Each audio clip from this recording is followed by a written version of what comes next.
बुधवार की सुबह गाजा के लिए उम्मीद की किरण लेकर आई। पिछले 15 महीनों में जंग की आग में जलते गाजा में अब जंग थमने की आसार है। मध्यस्थों ने बुधवार को कहा है कि इजरायल और हमास ने इस जंग को रोकने पर सहमति जता दी है। वहीं हमास ने इजरायल द्वारा कैद किए गए फिलिस्तीनियों के बदले वहां बंधक बनाए गए दर्जनों लोगों को रिहा करने पर सहमति जताई है। दोनों पक्षों ने कतर की राजधानी दोहा में कई हफ्तों की बातचीत के बाद इस समझौते पर सहमति जताई। अमेरिका और हमास ने सीज फायर की पुष्टि कर दी है। हालांकि इजरायल की तरफ से इसकी पुष्टि अब तक नहीं की गई है। गाजा में चल रही ये जंग इजरायल और हमास के बीच अब तक की सबसे बड़ी जंग थी। इस दौरान करीब 48,000 लोगों की मौत हो गई, तो वहीं लाखों लोगों को अपने घरों को छोड़कर जाना पड़ा।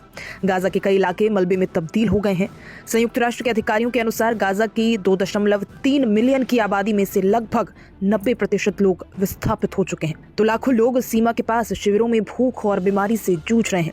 वहीं इस जंग की वजह से पूरे मिडिल ईस्ट में अशांति फैल रही है। ऐसे में ये युद्ध विराम ईरान जैसे देश और पूरे मिडिल ईस्ट के लिए राहत की खबर लेकर आया है।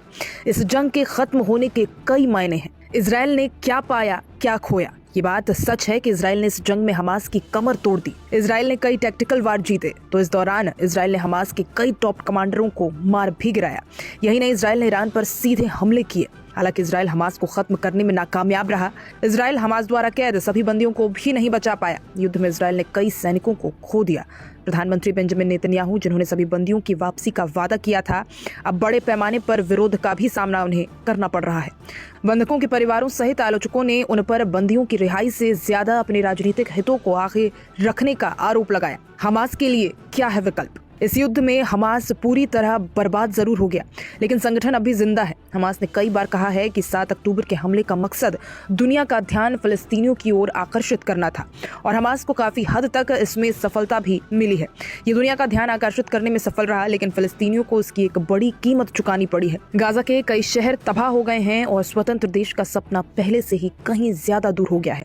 वहीं हमास दोबारा अपनी ताकत जुटाएगा। अमेरिकी विदेश मंत्री एंटनी ब्लिंकन ने इस सप्ताह कहा था कि हमास ने लगभग उतने ही लड़ाकों की भर्ती की है जितने उसने खोए हैं। मिडिल ईस्ट में क्या हो रहा? इस युद्ध विराम से बरसों से चले आ रहे संघर्ष का कोई अंत नजर नहीं आ रहा। कब्जे वाले वेस्ट बैंक में हाल के वर्षों में हिंसा में वृद्धि और इजरायली बस्तियों का विस्तार देखा गया। पूर्वी यरूशलेम में यहूदियों और मुसलमानों के लिए पवित्र स्थल को नियंत्रित करने की कोशिश तनावपूर्ण है। ऐसे में गाजा में हुई जंग आखिरी जंग नहीं कही जा सकती। वहीं हमास दोबारा अपनी ताकत जुटाएगा। अमेरिकी विदेश मंत्री एंटनी ब्लिंकन ने इस सप्ताह कहा था कि हमास ने लगभग उतने ही लड़ाकों की भर्ती की है जितने उसने खोए हैं।